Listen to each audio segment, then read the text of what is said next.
Hello, hello, hello, everybody. Welcome to another edition of the Sales Development Podcast. I'm David Dulany, your host, and I'm joined today by Eric Boggs, who runs RevBoss, and we go way back. Eric, how you doing today? Doing great. Thanks for having me on. Yeah, thank you. I mean, this is a hot topic, obviously, in the sales development world, marketing, sales, beyond. How do you drive predictable pipeline and predictable revenue for your company? And one of the big aspects of that comes up a lot is working with companies like RevBoss to be able to augment or even replace, your sales development program. So, Eric, first of all, I want to know, how did you get into this role, and then what problem does RevBoss solve? Uh, I ask myself all the time, how did I get to this role? No, I kid.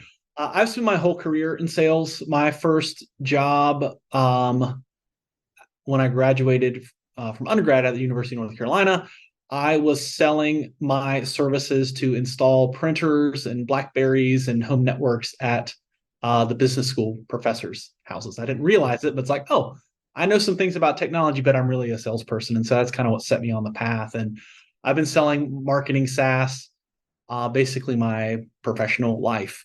I was early at a company called Bronto way back in the day, Mhm. started another software company, and then started the thing that became RevBoss. And ultimately, what put me on this path is I had a period of time for about 18 months where I was just a hired gun consultant, worked with a lot of software companies and marketing agencies, and took on a gig as a fractional VP of business development for a pretty sizable agency. It's about 120 people, really good firm, really good clients, and they didn't really have a biz dev department. And I was flabbergasted that they had built the business that they had built without a sales organization. Mm. And I basically started down that path of, well, how do we take teams that don't have sales organizations and help them build sales organizations? And that led to an organization that I made up the name for, RevBoss. And over time, that consulting company has turned into this thing that we are today, which is Outbound. We're an outbound agency. We do email, we do display ads, we help our customers fill their sales pipeline. And you described it well yourself. Sometimes for some of our customers, we are their marketing spend. And for a lot of our customers, they've got an army of BDRs, one of which is RevBoss. And so we can plug in to solve the pipeline production, predictability problem for different customers in different ways. Got it. And how do they come to you usually? If you're not going outbound, obviously to get customers, what problems do they usually bring to you that you're trying to solve? Um, a lot of our clients are these awkward adolescent types where it's maybe 25 to 50 employees, right? Where it's like, we know enough to know we have something, but we don't have this thing fully figured out and fully built out. And outbound might be new, or outbound might be something that's working, but not working that well. And so frequently, the problem is, hey, we just need more help. We need people that know what they're doing. Can you please help us scale this, make it more predictable? It's people that are already doing what we do, and we get plugged in to bring more software and experience to that situation. Other times, we're working with early stage SaaS companies or David's 20-person PR firm where you run the agency and you also do all the selling, where there are no resources and the problem is a lot more immediate. We're living hand to mouth. We need leads in our pipeline. We need opportunities. Can you please help us? And so it's always some flavor of the pipeline problem, but the context really matters. And some of our clients like really know what they're doing, and we just get plugged in as an expert to kind of drive the process forward. And other times we're building from zero. And it's fun either way we go about it. And we certainly love our clients no matter how they come to us. Okay. And so let's go with the starting out example. If they come to you and they go, we've got a pipeline problem and we need more pipeline. You're the expert. Can you help us? Um, I could see that going sideways in a lot of different ways if they don't have product market fit, and or Yes. they haven't really established a solution for the market that's reacting, and they want you to come and figure that out for them. Where do you start to understand, is it possible to create a predictable pipeline with this company? Yeah. So you framed it up really nicely. The place we always start is just radical honesty. With look, you're a 8-person tech company. You have a couple customers, but there's a lot that you don't know, and there's a lot that we don't know. And so just setting reasonable expectations for the likely success that we may or may not have is really how we start every relationship, is just being aggressively honest. Our industry has a bad rep of overpromising and underdelivering and not always being a great partner. And so that's sort of the first place we would start with any like early stage tech company. And then we're pretty aggressively prescriptive with how we work with these customers. It's basically a 3-step process. You have to sell yourself. If you're an early stage software company and you don't have a boatload of funding, you don't have a boatload of customers, but you have an idea and some heart, you need to sell the story. And in most cases, the story is the founder of the business. And so you have to sell your personal story first. You need to have those conversations to understand if you're even going down the right path. The next step is, hey, I'd love to get your feedback on what we're building. And you can ask that question in dozens of different ways, but I actually have something. I don't want to sell you anything. I just want to hear what you're thinking. And you'd be surprised at how that can open doors, and how you can turn those conversations into relationships that you can turn into customers over time. And if you can make it through those 2 steps, the third step is often includes a sales rep. That's, hey, we actually have something that we want to sell. And so far too often, we get early stage founders, they just want to skip all the way to step 3, which is like, I need pipeline and I want to sell things right now. It's like, well, you don't know what you have, you don't know the problem, and you don't know who your audience is. And very frequently, a customer will come to us with very clear vision that it's like, oh, it's category A over here, and it turns out it's actually category F, where they're going to get the initial traction, and you just kind of have to go through that process to get there. Mm-hmm. And if they follow the pattern that you're putting, and then you feel pretty confident that you have enough information to be able to go outbound, then how long do you give it until you figure out, okay, we do have a repeatable message and we're starting to get some traction, or this is just not working and we need to. Yeah. It's so each of those sort of steps is probably a 60-90 day process. And plenty of customers come to us somewhere in the middle of, they have something, they've sold some things, but they're maybe not as far along, or they're maybe not as early stage. We ask our clients to work with us for 6 months, and overwhelmingly we get agreements to 6 months. And after that, we generally do month to month because we trust what we do and how we work. And so what we like to make sure our clients try to understand is that at the end of 6 months, you might not be sitting on a pile of closed deals. You might be sitting on some discoveries, some new visibility into the problem or the opportunity that you didn't think that you had. And a lot of time that translates into opportunity and pipeline and things that are early indicators of revenue. But it's not always the case that, like, 6 months are up and I've got 6 or 8 deals in the bag, particularly with early stage companies that they don't know what they don't know. And it seems like the disconnect that you see a lot out there is they want like instant microwave Pop-Tart, results. Don't we all, man? I love Pop-Tarts.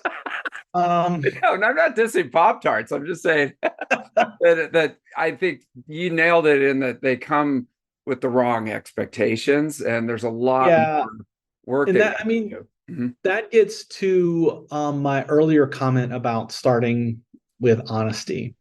And ask me how I've learned that lesson. Like, we've been in this business for a while now, and certainly had a period of time where we were the overpromising lead gen partner, demand gen partner, and the world is littered with them. And we try not to work with those customers. And if a customer came in today as like, I want 100 leads in November, we'd say, well, good luck. That's not us. Like, we don't work that way. We don't skip steps. We don't take on the work that we don't think that we can deliver. And so a client, an early stage founder coming on wanting microwave results, which we can do and have done if it's a category we know a lot, or we've had experience, we frequently have that, but we don't promise it. And we say, look, we know what works. We do this for 200 clients right now, and lots more in the past, and hopefully many, many more in the future. We know what success looks like, and it's this process. And if you want, promises of, to the moon ROI and explosive rocket ship growth, we can do that, but we're not going to sell you that. We're going to sell you a process, a partnership, and honesty. And you need to be willing to do things the way we do them, and it'll work. It might take time. It might not work on your schedule, but it'll work.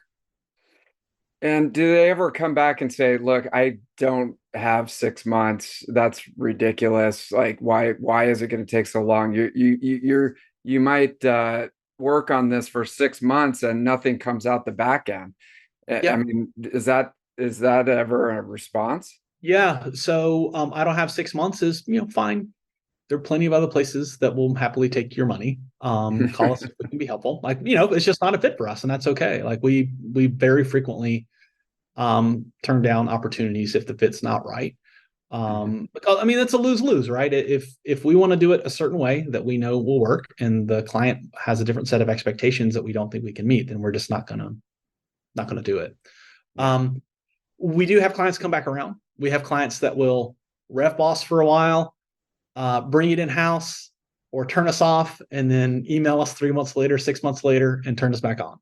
And that's affirming when that happens. And I think the underlying current with all of this is, at a surface level, what we do is very easy. You get some data, you send some emails, you show some ads, and the copy's good and the creative's good, and some percentage of those people open, reply, and respond. The reality of it is wildly complicated. And to get juice from the squeeze, it's a lot harder than it was 18 months ago, 5 years ago, just because the space is noisy, marketers are easily distracted. And so it's hard. And it's hard, and it's getting harder. And I think that's an opportunity for us, and for companies that can find success in the outbound channel. If you can win, then you've really got something, because you get it. You get prospecting emails. I get prospecting emails. The signal to noise ratio is all kinds of out of whack. And so if we can get a client in the door and sell them on the idea of how we operate, and then get them producing, we know we got them, because it's hard to get somebody there. Yeah. And you've got 200 clients and you've been in business for a long time. So that's saying something, because it's the barrier to entry in the business is very low, but the staying power, and especially having happy clients who come back and, tell their friends is huge. Yeah. For us, the real pain, getting from 0 clients to 25 clients isn't that hard. Smart people and spreadsheets and Zapier and Airtable can go a long way, but the technology investment it takes to serve clients at the scale that we serve them, it's been like we've been building a lot of software. And that's what's hard. And when I look back on what we've built and what we're building, that's what I'm frankly most proud of, is that we can do what we do and provide a consistent experience for our customers at the scale that we do. And a lot of that is software engineering and product development, as opposed to just, marketing agency elbow grease. And you run into the big misconception about sales development is, it's entry level, and you just get some college grads who are smart and hungry and played AAA sports or whatever, and plug them in, and you're good to go. That's problem solved. Next. And as you mentioned, it is a lot more complicated than that. Yeah, that can still work. Like there are still Mhm. brute force categories. We had a client for a long Yeah. time, some really friendly folks that like a sharp team, and they eventually turned us off because cold calling just worked. Like it worked better than what we were doing. And Mhm. it's a unique product, niche category. Is like, actually, yeah, that actually makes sense. Those people are going to answer their phone. But for the vast majority of the market, um, yeah, it's complicated, and you can't just like hire a bunch of ex Division two college athletes, throw them a phone book and an email inbox and say go for it, because it just doesn't work. So you wouldn't believe how many people do that. And Oh, I so, know. Yeah, yeah, yeah, yeah. Of I mean, course. you hear it every day. So, and that's a good, good segue in now. Now let's talk about when they have a team that's in place. The team's doing okay. It's or Yeah. maybe not. And then they reach out to you and they go, "Hey, we're looking at our forecast and we're not going to hit our pipeline number. Can you help me out?" Where do you start with that? Before answering your question, I do want to make one caveat. One of our BDRs, Eli, is a Division one running back, and he's doing a great job. Okay. So it can Yeah, work. no, yeah, It exactly. can work. Totally, totally. I I mean, don't want to that's be honest. the the people, the processes, and the Yeah, technology. You got to have all three, and you got to have great people. And so I'm sure that Eli is a great guy, but without the I just process don't and want him to tech, watch this or hear this and be like, "What the heck, bro?" no, dude, you're But to good. answer your question, Yeah. our clients that have existing teams, they tend to be that's where most of our SaaS customers are, right? They're the ones that there's a CMO or a VP of marketing, and it's you like with the SaaS teams, it's usually marketing that brings us in. Um, and they've got a team, and frequently it's like, we want to do this, but my team is like spread so thin. I've got the budget, but I don't have the manpower. Or I've got my BDRs focused on what I know works. I want to try some things, but I don't want to peel someone off of a motion or a segment that's producing. And I want RevBoss to be the expeditionary force to go, see if this new product will work, or if this new market will work, or Australia and England are opportunities for us. And so frequently we'll get brought in to those categories. Where we really love to be in marketing teams is tied into their events calendar. Like if you're going to be doing 12 to 18 field sales events in Silicon Valley, Seattle, Las Vegas, et cetera, over the next 6 or 12 months, that's another place where an outsourced provider, not just RevBoss, but a lot of businesses can get plugged in as a partner and really make hay. And it's a simple set of plays that have to be tightly integrated into a broader strategy and your technology stack as the customer. But that's another area where we get plugged in and see really good results. Mhm. That makes sense. And what about the tribal knowledge? Like one advantage of building the SDR team in-house is that they're around the water cooler and they get to know each other and they have that connection to the company. How do you support that, or is it just a completely different set of motions happening that's not really integrating with their internal team? Um, Both. Mhm. We have clients where the check-in call will be like the buyer slash champion decision maker plus like four SDRs, right? And so we're working directly with the SDRs, and it's like, hey, we generated these three this week. How are they moving? For you, we generated these four this week. For you, we generated one, right? And so like we're often partnered directly with the SDR. And in other cases, like we just kind of operate in a vacuum, which is also fine as long as we're getting what we need from whoever we work with on a direct basis. Mhm. Um, I, we try not to get too caught up in sort of the deep tribal knowledge, unique visibility. In sales, like in speaking with our clients, when we onboard a new client, they'll frequently want to send us everything they have. And it's like, well, that's helpful. And congratulations on having all that. But really, all we need is like a really good 2 sentences. We need a story, and we have very little real estate to deliver a story. And we just have to boil that down to the story, and then replicating that story, adjusting it based on title or vertical, up and down across the org chart. And so what we uncover is valuable and useful, but it's different from what the SDR uncovers when she's having, 6 or 12 or 25 customer interactions a week. What they're uncovering is a lot deeper versus what we're uncovering is a lot more sort of market insight. What message is moving what title inside of what types of companies, so that we can, obviously direct our efforts, but also direct the efforts of whoever it is that we might be working with. Got it. And so the manager of that, if it's like a marketing manager who's working with you, they might have a whole set of reports that they're using to monitor the outcomes of the SDR team. But then you have another whole set of reports that you use in your process. Are they always separate in how they monitor this and intelligence, or do they integrate?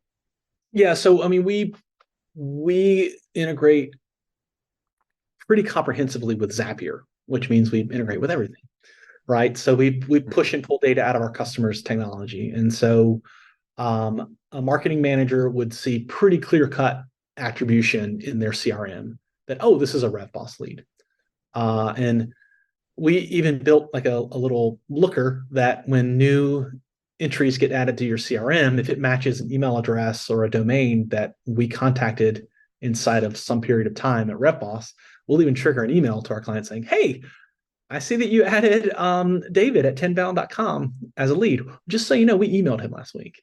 And so we've even built kind of our own like attribution monitor to make sure that we get credit, obviously, but our customers want to know that too, because it's complicated, right? Like how many marketing interactions do you have before you convert?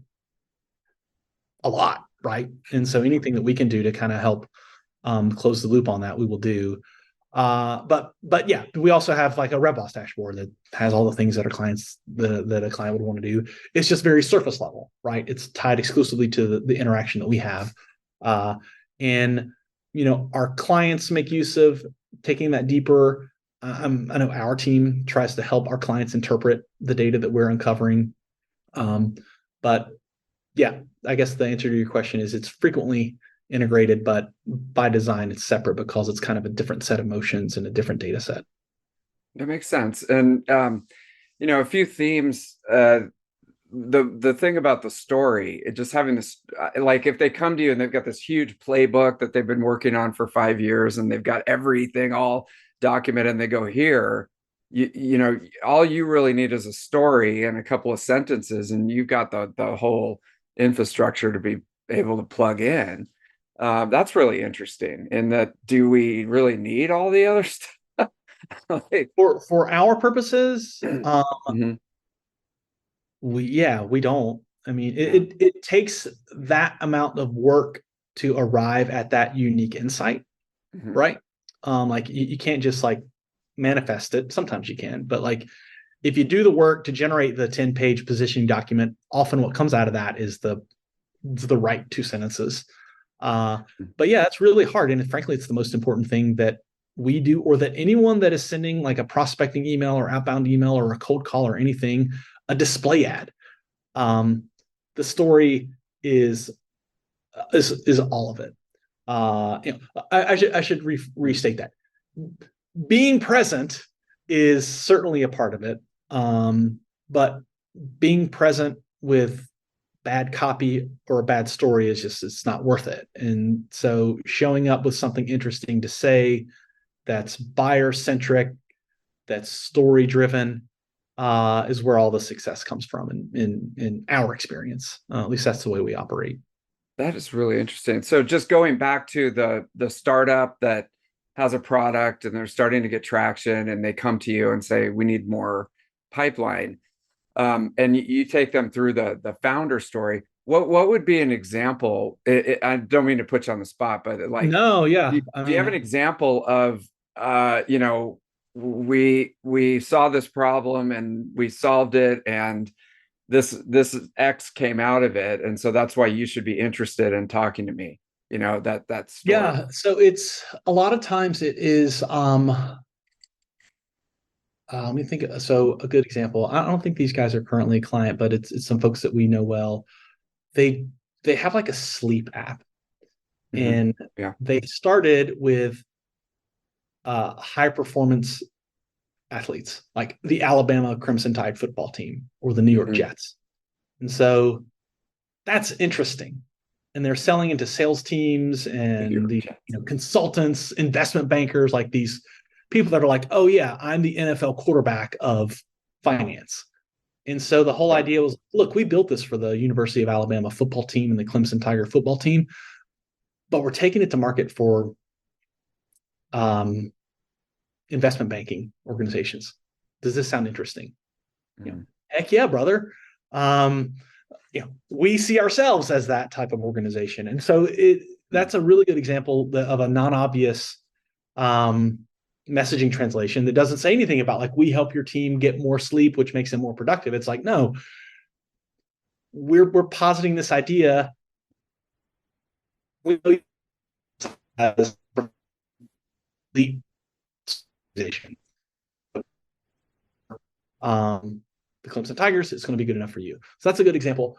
Another one that we frequently go to is, before I started RevBoss, I did this, right? And often what you did before is way more interesting than what you're doing now, right? And it's what you did before that led you to what you're doing now. And so during my time on the Obama campaign, I learned that this, and that's why I started blah. Like that is a very frequent framework that we take our early stage founders through. And even like salespeople inside of established companies, right? Like people buy from people. And when we talk about story, um, it's rarely the 100-person SaaS company that has the interesting story. It's you, the person that has the interesting story, or me, the person that has the interesting story. And so and not just that, but like coaching our team and our clients to use personalization that's not like where are you based, David? In San Francisco. Yeah, so you're in San Francisco. So like the dopey AI personalization would be like, I see that you're in San Francisco, go 49ers, right? Are you a Giants fan? The way we would frame it is uh I was in San Francisco in 2008 and met Craig from Craigslist at a coffee shop off of whatever street, I can't remember. But that is my story that makes me more interesting as it relates to you versus some surface level thing that I can uncover about you with just like looking at your LinkedIn pro. The same thing is like, I get emails that say go Tar Heels, right? Because I went to Carolina and it's on my LinkedIn profile. And it's like, okay, well, sure, but that doesn't that that's cheap and easy. And you got to find the next level to break through the noise. What's the story? That's interesting to think about. So, I think a takeaway for everybody is what's the story that you're bringing in, to your messaging, and is it person to person versus this corporate story that Yes, kind of puts you people. said it very well. Person to person Yeah. versus corporate. And you can take all you need is that and a couple of sentences and you're good to go. That's the Ref Boss recipe. I mean, Wow. I Okay. hate to say that it's like that simple because it's not. It's hard to do that well. It's hard to do that at scale. Yeah. But that is the recipe. Oh Like yeah. Any of this stuff is very simple, to talk about and conceptualize. But when you sit down to do it, it's really yeah. hard. Oh That's why yeah. you make the big bucks, right? Yeah, I guess. I guess. Yeah. I mean, and it's not to go off on a tangent, but it's like the instant gratification, social media, that all you have to do is make, 1,000 cold calls today, and you'll hit your number. That may or may not be true, but it's in the context of what you're dealing with. It's sort of like a sugar high to get these little tidbits It of, is, and yeah. it's very much fundamental to my identity as a leader and our identity as a partner with our clients is that uh yeah, there's a lot of sugar highs out there that are easy to buy and easy Mhm. to see. And yeah, it's sort of like my evangelical mission at this point to talk about like it's hard. Marketing is hard. And sometimes it can be magic and easy, but not usually. Usually it's just a grind that you got to figure out. And there's results on the other side of it if you do it the right way. But Mhm. yeah, you said it the best, man. So there's so much like sugar high. So many people slanging sugar highs when they should be selling ditch digging and hard work because that's what it really is. Yeah, it's funny because a guy named Gino Wickman wrote a book called Entrepreneurial Leap, and it's essentially trying to convince you not to become an entrepreneur. Like that's the whole book. And Yeah. it was a sort of a reaction to the TikTok, generation of Yeah. work, 2 hours a day and you get a Lambo and you're flying all over the world. It ain't like that, folks. Yeah. Trust me. And Yep. trust Eric. But anyways, so last question. This is totally off topic, but there's a lot of companies in your space that we work with. They're almost sort of a quasi recruiting agency, and they're a Mhm. talent pipeline where they find the people, they put them in, they train them, they have agency clients that they're creating pipeline for, and then you could potentially, it's almost like adopt adopt Mhm. an SDR. Um, what do you think about that model, and is that something that you offer at RevBoss? Yeah. So no, definitely know some folks that do that. So we very purposefully don't pick up the phone. We do only email, only display. We'll do some ad hoc LinkedIn things for some clients if the use case makes sense. So we've never really gotten into that business. So I can't really speak to it with a lot of experience or sort of firsthand. Outside of like I made a billion cold calls earlier in my career and know plenty of people that run that business. I do Mhm. know that we have hired folks that came out of those programs, not directly. They came out of that program, they went somewhere else, and then eventually found their way to us. And if I were going to hire, if I were a product driven founder or someone that's maybe not as savvy at selling, I would 100% hire from those places. My first batch of BDRs, because they'll come in with some foundational experience and knowledge about how to do the job, and that will de-risk the management risk for you. If you're the founder that's recruiting and leading those people, you at least know they kind of know how to do the job, and you don't have to teach them everything.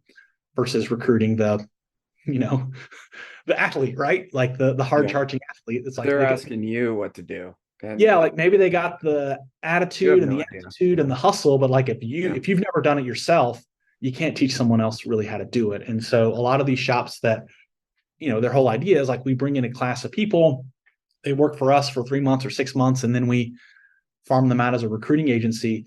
Yeah, that's probably a pretty smart place to look Mhm. if you don't have a deep history of sales management. That's interesting. Okay, so and I should have asked you this right at the beginning. So your program is 100% digital and Yeah. not even what if somebody calls you and they respond to a campaign? You'll just send that to the client. Yeah, There's no phone. everything is on behalf of a client. If somebody sees a phone number and calls it, they're not going to see a rep boss phone number. They're going to see a client phone number. It goes Uh, straight in. Okay. yeah, and I mean we have a client has an account manager, and they talk to that account manager, but that account manager is architecting an email and display ad account based program on their behalf. Uh, and that makes us a great fit for a lot of clients and not a fit for others, and that's fine. Right. And so as we all do, if there's the this is going to date me, but there's the tastes great, less filling debate that's constantly happening on LinkedIn of you got to make cold calls. Cold calls are where it's at, and if you don't make a cold call, you're a big wuss, and then there's the more digital, do everything online and stuff like that. So I think I know the answer, but where do you land on that debate? I am welcoming and inclusive of anything that moves the needle. And so we certainly have clients where we are basically email. What we do is kind of the artillery to soften the defenses, and we'll get leads out of what we do. And then if a prospect opens but doesn't respond, we'll zap it to some CRM or some workflow where some SDR picks up a phone and calls them. And so we love integrating with clients in those categories. Most of our clients don't. Most of our clients are much more on the digital, in part because they work with us and they kind of bought what we sell and bought how we operate. For me, what got RevBoss down that path really was kind of path of least resistance. It's really hard to build a cold calling organization for your own product, let alone a cold calling organization for dozens or hundreds of client products. And so my deeply strategic reason for not going down that path is I'm lazy and wanted to build something that we could just build software to automate and scale. I love it. That's how you get the path of least resistance is you give it to the laziest person and see how they do it. And if they get good results, then you've got a great process. So yeah, it's all about the results that you're producing for your clients. And obviously, this is your path and they're happy. So this is so interesting, Eric. If folks would like to learn more about this, I just want to make a quick plug. RevBoss has a listing on the 10-bound sales technology directory. I don't think it's claimed or there's not much going on there. So I won't send people there. I'll put a link in there so you can fill it out and make sure that I will claim it. Yeah. Represented. There you go. I will sign in and claim it. I actually looked at your website. I was like, oh, there we are. Yeah. And I saw us on the market map too. I was like, oh, look at us. How wonderful. It's a mess. So we got to make sure that you're well represented there. But in the meantime, I think probably they shouldn't call you, right? Should they email you? And how do they get in touch with you? Yeah, we're at revboss.com. I'm on LinkedIn. Pretty easy to find. You Eric can Boggs. check our reviews on G2 if you want to kind of see what other people say about us, but it's mostly good. Yeah, don't go there. That's generic. Go to 10-bound, leave a review. And no, sorry. Eric, thank you so much for coming on the show and sharing your wisdom with us. I think this has definitely been eye-opening for me to learn about how you help your clients, and it's great for the community. So thank you. Yeah, man. Well, I appreciate it. I enjoy talking about these things, and yeah, holler if we can be helpful.